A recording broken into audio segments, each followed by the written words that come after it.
அனைவருக்கும் வணக்கம். எனக்கு இப்ப சூரிய திசை நடக்குது சார்.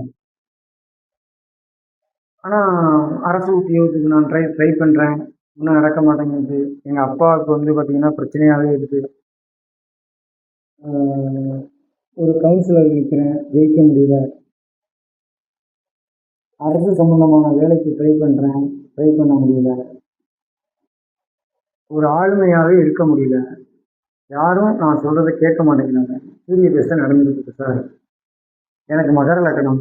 சூரிய திசை இப்ப நடக்குது. எனக்கு 8ஆம் அதிபதியா இருக்காரு. ஆனாலும் பெரிய அளவுக்கு பிரச்சனைகள தான் நான் சந்திக்கிறேன்.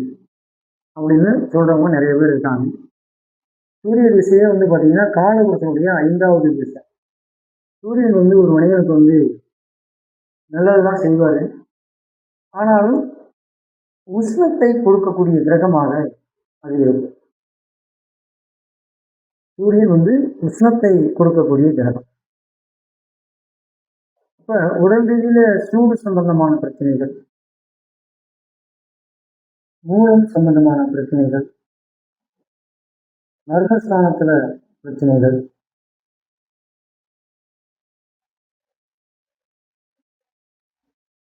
வார்டு மெம்பராவே இருக்கேன் சார். எப்பயுமே ஒரு பிரசிடென்ட் அல்லது ஒரு வைஸ் சேர்மன், வைஸ் பிரசிடென்ட் கூட ஆக முடியல. 20 வருஷமாவே வார்டு மெம்பரா இருக்கேன் சார். ஆனாலும் சூரிய திசை வந்தா நல்லா இருக்குன்னு சொன்னாங்க சார். ஆனா ஒண்ணுமே நல்லா இல்ல சார். அப்படிங்கிறவங்களுக்கு இது ஒரு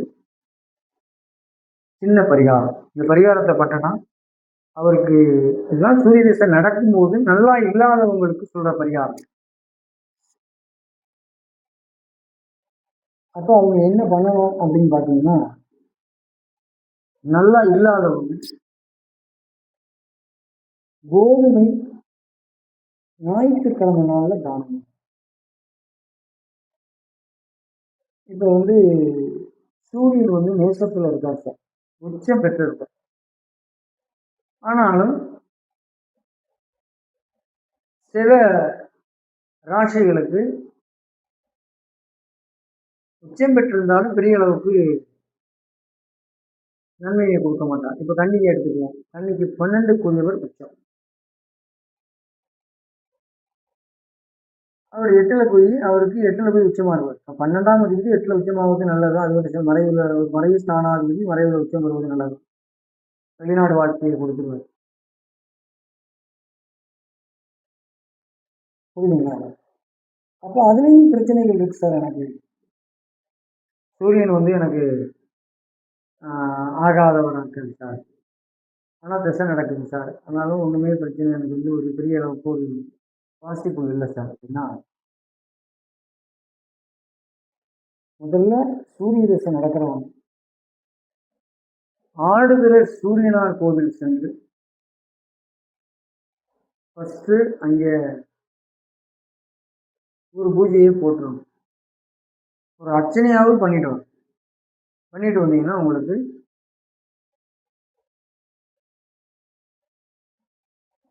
ஆட்டோமேட்டிக்கா வந்து நல்லது நடக்கும்.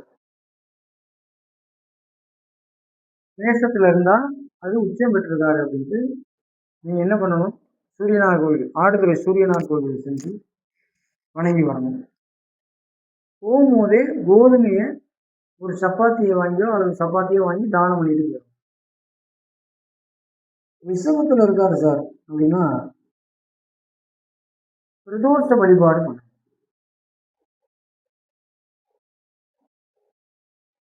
அதற்கு உண்டான அந்த பிரதோஷத்துக்கு உண்டான பாலோ அல்லது தேனோ ஏதோ ஒன்று நம்ம வாங்கி கொடுத்து வழிபட்டுட்டு வந்தீங்கன்னா சூரிய தோஷம் உங்களுக்கு இல்லை. மிதுனத்துல இருக்காரு சார் அப்படின்னா நீங்க என்ன பண்ணணும் அப்படின்னு பாத்தீங்கன்னா விளையாட்டு வீரர்களுக்கு உதவுனீங்கன்னா அது கோதுமை சார்ந்த உணவுப் பொருட்கள் வாங்கி கொடுத்தீங்கன்னாலும் சப்பாத்தியோ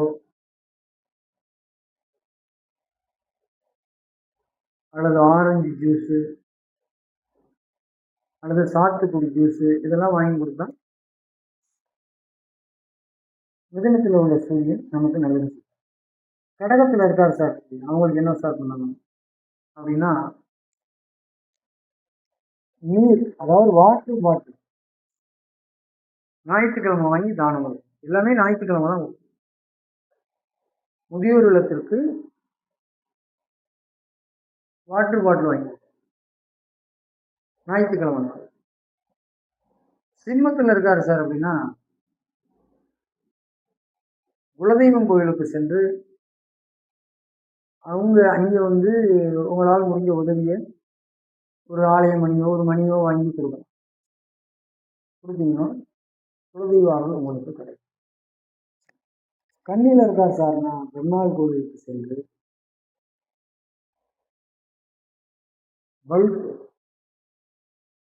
பல்பு வாங்கி கொடுத்துட்டு வந்தீங்கன்னா உங்களுக்கு சூரிய தோஷம் நீங்கி நல்லா இருக்கும். துலாத்தில் இருக்கார் சார், அங்கே நீசம் சார். ஆட்டோமேட்டிக்காக மொச்சக்கொட்டையும் கோதுமையும் கலந்த உணவுகளை தயாரித்து ஸ்ரீரங்கம் கோவிலுக்கு சென்று அங்கே உள்ள யாசகம் வாங்குறவங்களுக்கு அந்த பொருளை தானமாக கொடுத்து வந்தீங்கன்னா சூரிய தோஷம் உங்களுக்கு.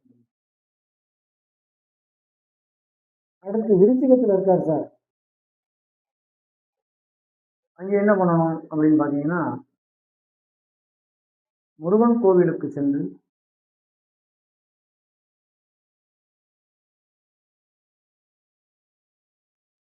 முந்திரி, பாதாம்,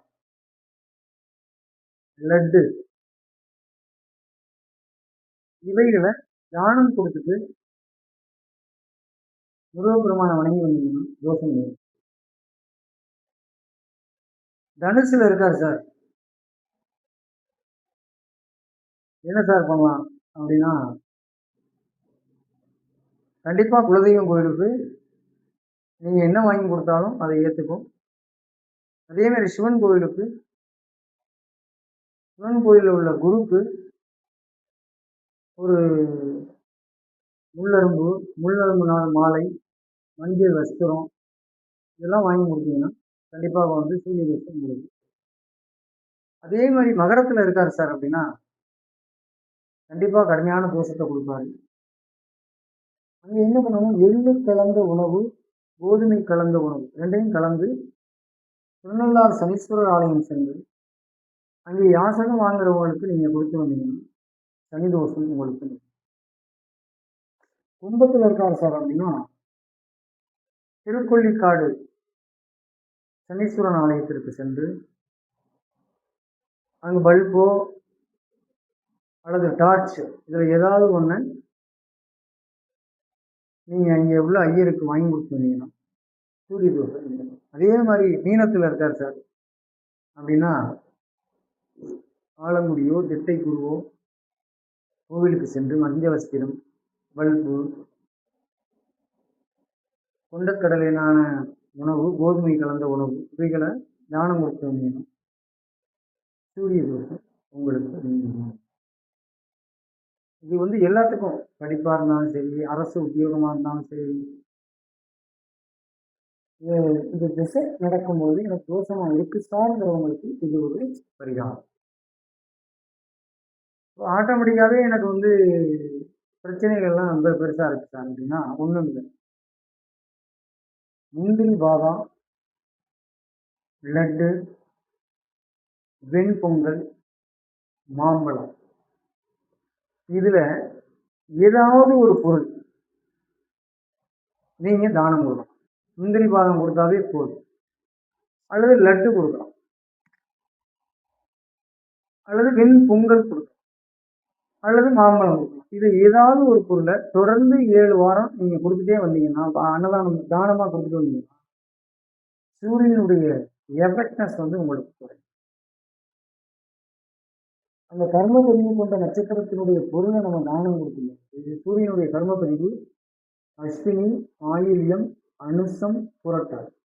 இந்த பொருட்களை நம்ம தானம் கொடுத்து வந்தாலே ஆட்டோமேட்டிக்காக சூரிய திசை நமக்கு கெடுதல் பண்ண, நல்லது பண்ணனாலும் கெடுதல் பண்ணும். அப்புறம் நீங்கள் ஜோதிடத்தில் நம்ம ஆராய்ச்சி பண்ணணும். ஜாதகத்தில் எப்படி இருக்காரு, என்ன போக்குவரத்தில் இருக்காரு, அதெல்லாம் பார்க்கணும். என்ன ஆதிபத்தியம் பெற்றிருக்காருன்னு பார்க்கணும். இது பொதுவான ஒரு கான்செப்ட். அது ஆன்லைன் டிராமா டிவியை அனைவரும் சப்ஸ்கிரைப் பண்ணி, லைக் பண்ணி, ஷேர் பண்ணி, ஆல் பட்டனை நீங்கள் கிளிக் பண்ணிங்கன்னா எனக்கு ஆதரவு தாங்கன்னு சொல்லி விடைபெறுகிறேன். நன்றி, வணக்கம்.